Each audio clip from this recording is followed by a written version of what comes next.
मित्रों, नमस्कार। बंधुवर, आज का विषय है शरीर के अनुकूल प्रकृति का संतुलित आहार का नियम किस प्रकार है। बंधुवर, हम सभी जानते हैं कि हमारा शरीर पंच तत्वों से मिलकर बना है।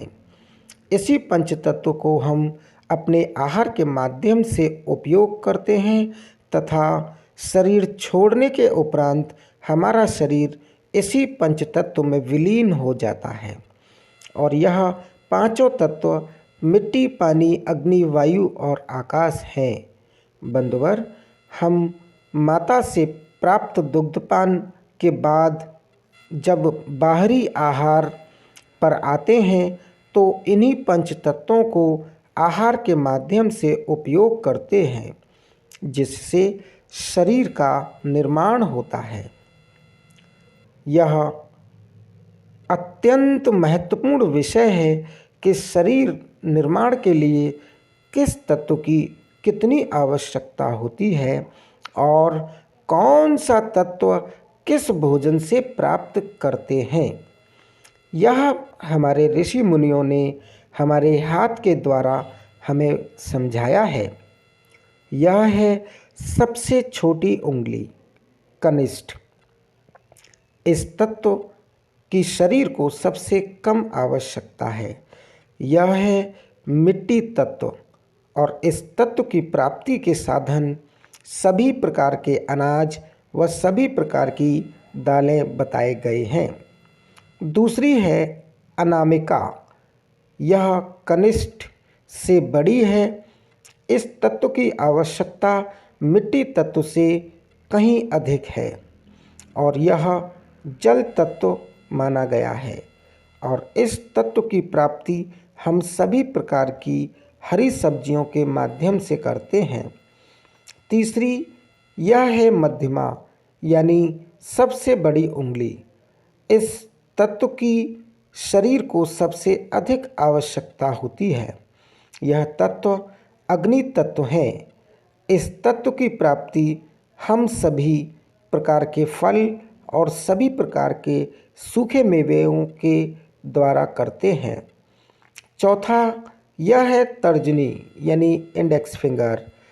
यह है वायु तत्व और वायु तत्व से प्रधान आहार सभी प्रकार की हरे पत्तेदार सब्जियां बताई गई हैं, जैसे पालक, मेथी, धनिया, पत्ता गोभी, चने का साग, बथुआ, सरसों, मूली के पत्ते आदि माने गए हैं। शरीर के पुष्ट निर्माण के लिए हरे पत्तेदार सब्जियों का सेवन अत्यंत महत्वपूर्ण माना गया है। बंधुवर, यह पांचवा और सबसे महत्वपूर्ण जो इन चारों से अलग बनाया गया है, अंगुष्ठ यानी थंब। यह है आकाश तत्व और आकाश तत्व की हम प्राप्ति करते हैं उपवास यानी फास्ट, व्रत। आकाश तत्व का मतलब है खाली स्थान, यानी शरीर को खाली रखना। सिर्फ जल व फलों पर ही रहना चाहिए। आग से पका कोई भी खाद्य नहीं लेना चाहिए। यही वजह है कि उपवास को शास्त्रों में भी हमारे ऋषि मुनियों ने विशेष महत्व दिया है। बंधुवर, सभी प्रकार के फल व सब्जियां व पत्तेदार सब्जियों का भी प्रकृति का कुछ नियम है। Seasonal, regional, original then beneficial के अनुसार ही लेना चाहिए। सीजनल यानी जो फल या सब्जियां जिस मौसम में प्राप्त हों वह उसी मौसम में ही लेनी चाहिए।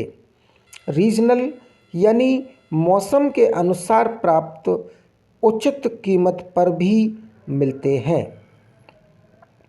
तीसरा ओरिजिनल यानी मौसम के अनुसार प्राप्त फल व सब्जियां ताज़ा व पोषक तत्वों से भरपूर होते हैं। तथा चौथा बेनिफिशियल यानी वह ही हमारे स्वास्थ्य के लिए अत्यधिक लाभदायक सिद्ध होते हैं। बंधुवर, हम इन पांचों तत्वों के नियम में मुख्य रूप से 3 जगह गलती कर जाते हैं। पहला, मिट्टी तत्व, जिसकी शरीर को सबसे कम आवश्यकता है, लेकिन हम इसे सबसे अधिक ले रहे होते हैं। दूसरा, अग्नि तत्व, जिसकी आवश्यकता सबसे अधिक होती है, उसे सबसे कम ले रहे होते हैं। तीसरा, आकाश तत्व, यानी उपवास के नियम का तो अता पता ही नहीं होता। बंधुवर, तब प्रकृति पखाना, पेशाब, पसीना, प्रश्वास में असंतुलन के रूप में प्रथम सूचना देती है कि हम अपने आहार विहार को ही ठीक करें।